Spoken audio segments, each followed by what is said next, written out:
Ayan, good morning mga kabibe. It's another day, another bibe. So ayan mga kaibigan, papakain po sana tayo ng bibe kaso may konti tayong problema.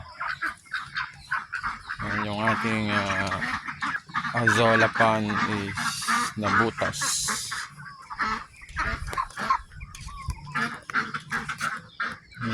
Nabutas mga kabibe.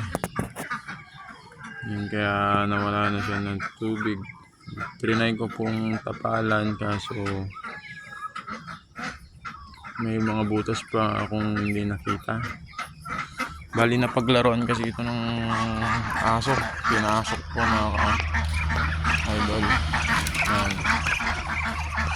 Sayang naman to kung hindi natin ayusin, kaya ayusin natin. At buti na lang meron po tayong hingi sa bayan na mga kwan ng gulay, ng repolyo, balat ng repolyo. So yan yung tatatadin natin upang pakain sa ating mga bibe.